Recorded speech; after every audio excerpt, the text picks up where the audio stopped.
fait un marathon, on ne connaît pas la distance, on n'est pas entraîné et il faut tenir. Donc c'est pas facile tous les jours. Les informations sont données aux familles par les médecins qui sont en charge de leurs proches de façon quotidienne ou bi-quotidienne s'il se passe des choses particulières. C'est quelque chose de très important d'arriver à vulgariser, d'arriver à faire passer le message de la gravité, de certaines notions comme par exemple le fait que le patient n'est pas mal, soit pris en charge de façon optimale. C'est un choc réel, très, très brutal, auquel on n'est absolument pas préparé. Certains proches de patients hospitalisés peuvent rester prostrés dans un coin de la chambre parce qu'ils sont sidérés par l'environnement qu'ils découvrent. Un service de réanimation requiert une haute technologie, l'esprit d'équipe, la disponibilité que doivent avoir les infirmières et les médecins à l'égard des patients et des familles rétablissent le lien humain qui est indispensable au succès thérapeutique. Effectivement, c'est extrêmement impressionnant de voir quelqu'un avec qui on a l'habitude de vivre tous les jours et avec qui brutalement on ne peut plus communiquer. Le relationnel en réanimation est une part importante du travail du réanimateur. Il convient tous les jours d'aller voir les familles, d'informer les familles de la situation du proche ou du parent qui est hospitalisé en réanimation. C'est un temps qui est majeur pour nous, on y attache beaucoup d'importance. C'est un échange aussi, nous on leur donne des informations mais eux nous donnent aussi beaucoup d'informations. Et ça pour nous c'est très important dans le suivi des soins.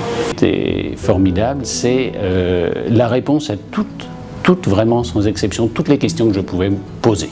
Et on m'a fait comprendre qu'il n'y avait pas de questions idiotes, que j'avais le droit de poser toutes les questions, que j'aurais les réponses dans la mesure des moyens du personnel médical. Pour certains, c'est très difficile.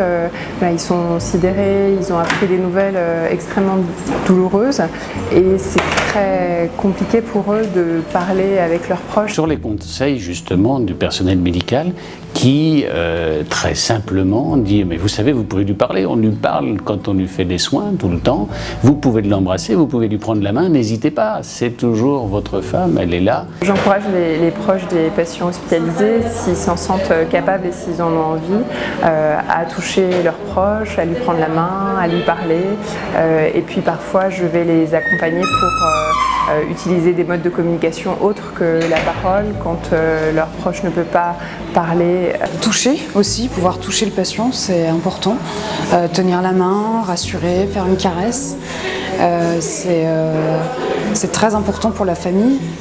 Et puis de les aider à comprendre ce qui se passe en essayant d'avoir des mots simples et rassurants. Ça m'a aidé à trouver d'emblée ma place.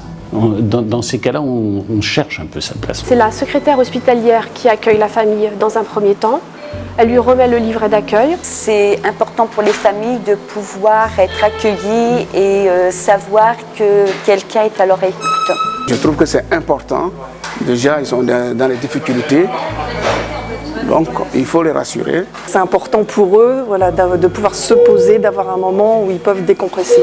L'infirmière explique le déroulement de l'hospitalisation ainsi que l'environnement du patient, tous les soins de confort qui sont réalisés, parce qu'il n'y a pas que la technicité, il y a tout le confort. Tous les petits détails de la vie quotidienne, le confort, la douleur, tout ça, j'ai aussi besoin de savoir comment elle va, comment est son moral aujourd'hui, Donc ça, les infirmières savent me répondre et elles consacrent énormément de temps aussi. C'est très important de travailler en étroite collaboration avec l'équipe médicale et l'équipe soignante afin d'échanger les éléments médicaux et les éléments sociaux pour qu'on comprenne où en est cette famille à ce moment-là et pourquoi elle manifeste telle ou telle émotion. Voilà, ça peut faciliter la prise en charge. J'ai toujours trouvé une disponibilité qui fait que je ne me suis jamais senti seul avec mes questions, sans réponse. Nous accordons la plus grande importance à l'accueil des familles, à la disponibilité que les infirmières et les médecins ont à leur égard. Nous cherchons à expliquer et à les aider à surmonter l'épreuve que représente l'hospitalisation d'un proche dans ce service. Il faut s'accrocher, justement s'abandonner pas trop, se poser de questions et se demander pourquoi il faut continuer. sur le chemin, sachant qu'on est aidé quand même, on est bien accompagné. On n'est pas tout seul.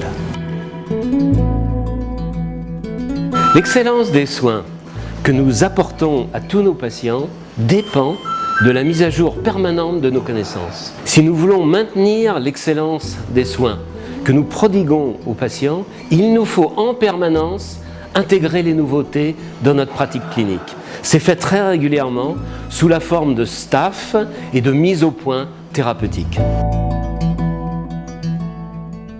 En réanimation, l'intensité des soins qui repose sur le support d'organes vitaux défaillants doit garder une dimension humaine et éthique.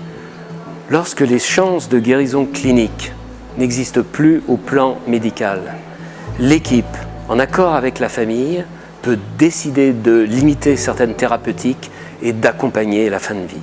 Qu'est-ce que la limitation ou l'arrêt des thérapeutiques actives? Donc c'est dire qu'il n'y a plus d'espoir que le malade puisse sortir de réanimation ou puisse sortir dignement de réanimation. Dès lors, on entreprend l'ensemble des soins qui vont permettre que sa fin de vie soit la meilleure possible. Les proches se sentent souvent très coupables, enfin des sentiments qu'ils peuvent ressentir. Ils vont osciller entre espoir, désespoir et des sentiments hyper ambivalents. Je veux que ça s'arrête et j'en ai marre et il faut qu'il s'arrête de vivre. En même temps, je veux qu'il continue de vivre et je veux qu'il s'arrête de souffrir. Dans ces cas-là, la famille est concertée, c'est-à-dire qu'elle est informée de ce type de décision, mais elle ne participe pas directement à la décision de limitation des thérapeutiques actives. C'est une décision médicale. Il est important pour nous de ne pas faire porter le poids de cette décision à la famille. La puissance des moyens thérapeutiques dont nous disposons ne nous empêche jamais d'avoir une réflexion éthique sur le sens de notre activité médicale.